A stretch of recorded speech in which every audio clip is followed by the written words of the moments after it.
everybody, it's Nina. Thanks for joining me today. I'm really excited because today is the Sunny Studio Stamps second birthday blog hop, and I'm participating in the hop as a special guest, and I've created 2 cards for you with some of the new products that Sunny Studios will be releasing very soon. So one of the products is this really cute Christmas home stamp set, which features some really cute images that makes you build, that helps you build your own winter scene. There's also another set that works really well with this stamp set, which is called Christmas Chapel, and it's a cute little church and also would make a really cute winter scene as well.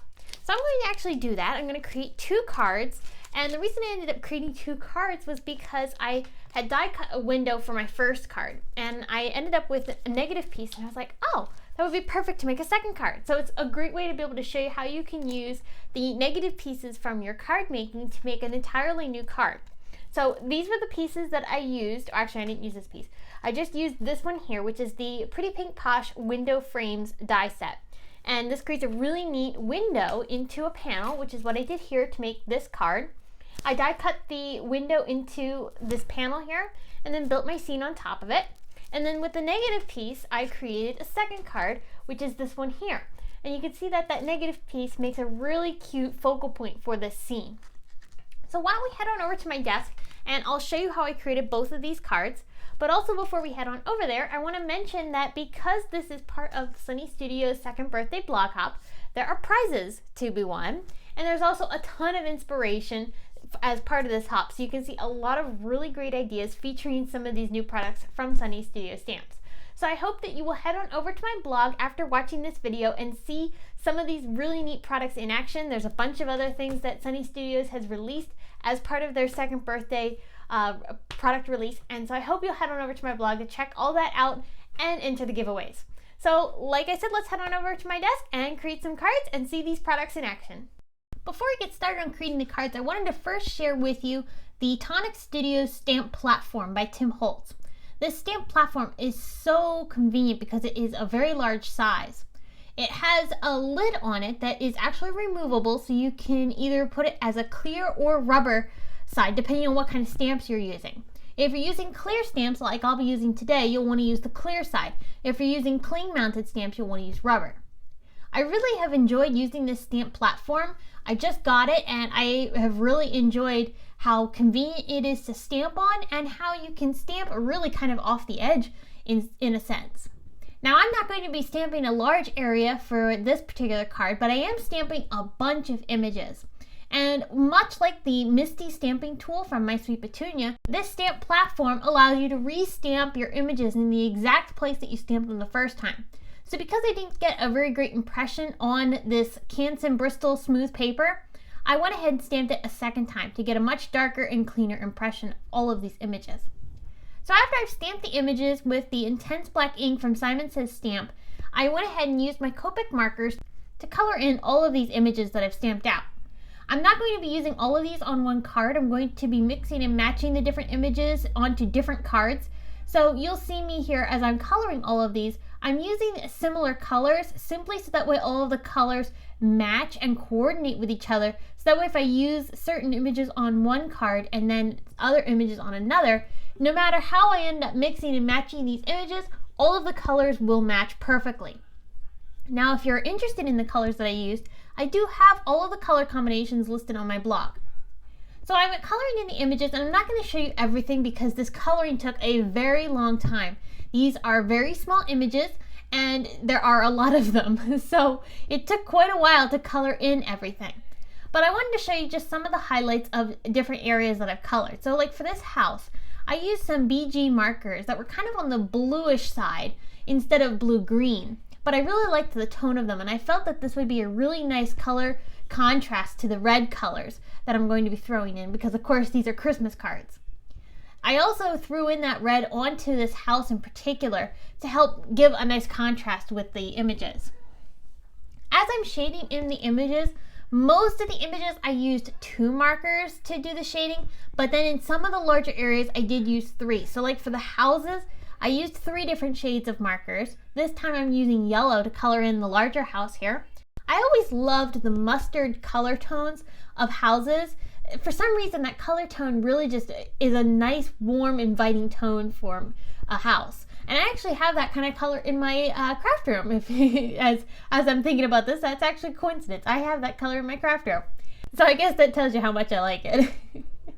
So I colored in the house as well. And as you can see, I'm skipping over the lights that are on each of these houses and also the church.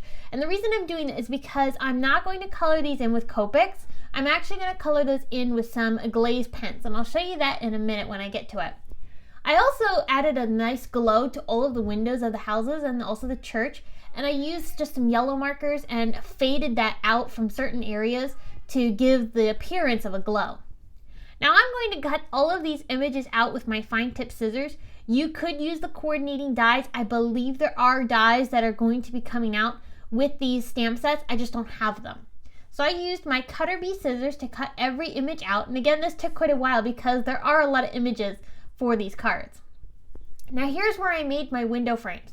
This is the window frame die set from Pretty Pink Posh, and it cuts this really neat stitching line detail around this half circle frame. I also paired it up with a Simon Says Stamp Stitched rectangle die, and I'm die cutting that entire piece in through my Big Shot machine. After I cut that out, I was left with the frame and also the negative piece that was inside of where the frame is. And those are the two pieces that I'm going to be using to make my two cards. So behind the window frame, I've cut another piece from that stitched rectangle die, so it's basically just the exact same size.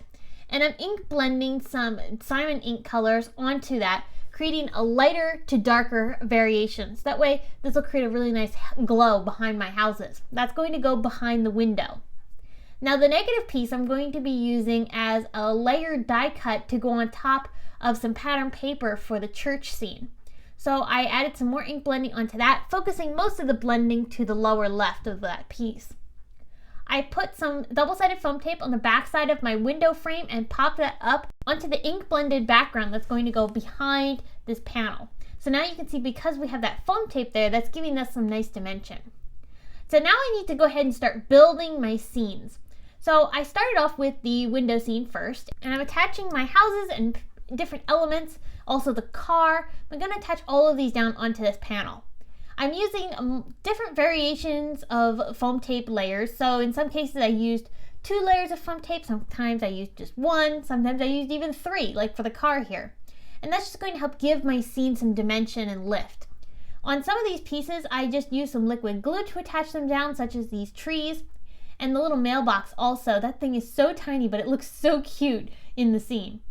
For the church, I did the same thing. I attached the trees though with some liquid glue, and the church is attached down with foam tape. And then I added also that little fence down as well with some foam tape too, just to add a little bit of, again, some dimension and depth to these scenes, help make them more realistic. So once I have all of my pieces attached, now I can get working on stamping my sentiments.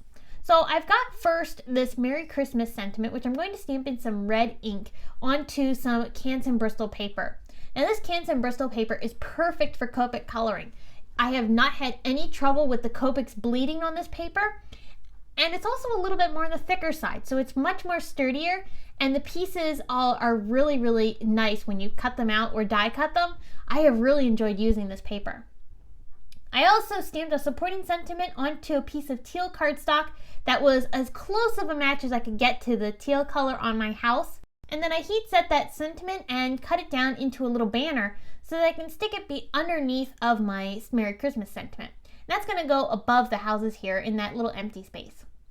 So I attached those down, and now I'm going to take some of these beautiful snowflakes embellishments from Studio Katia. Look how tiny these are, and look how delicate. These are gorgeous, gorgeous, gorgeous embellishments. I was so excited and couldn't wait to start using these. So I've used a few of them here on my scenes. I've used 3 on each scene, and these, you get a lot of snowflakes in these packs, so these are gonna go a long way.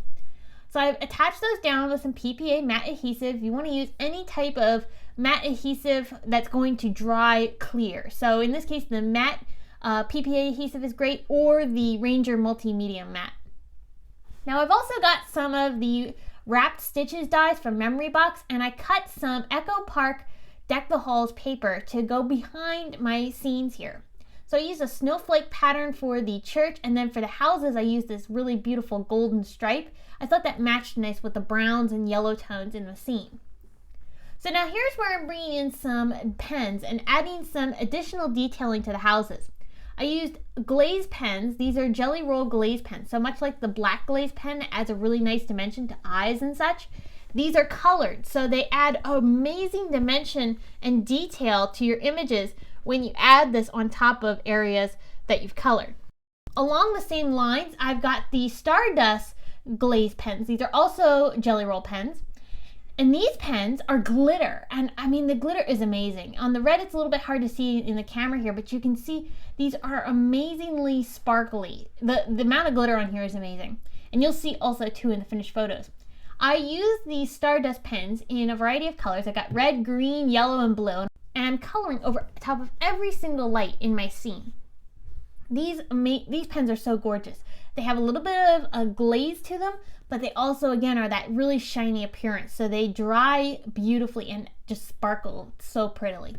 And I also used some Nouveau crystal drops in the white color and added that on top of every area that had some snow sitting on it. And here you can see up close the dimension from the Nouveau drops, but also the glitter of those Stardust pens. I just love how those Stardust pens add so much detail to your images, and also the glaze pens too. If you notice on the window frames and such, I added those glaze pens, and both of them just add so much interest and detail to your scenes.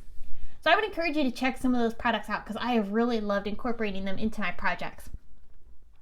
So I hope that this video has inspired you to use some of these new amazing Sunny Studio Stamps products.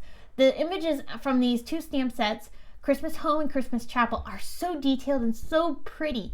I have loved using these, and I think you will too. So there's a bunch of other new products from Sunny Studio Stamps for their second birthday release, so I hope you'll check those out as well. All the links are down in the video description or over at my blog. Again, this is part of a blog hop, so make sure you head on over to my blog to check that out. And if you enjoyed this video, here are 2 more that you might like, featuring some fun scene building techniques. Thanks so much for watching this video. I'll see you again very soon with another one, and until then, have a great day. Bye!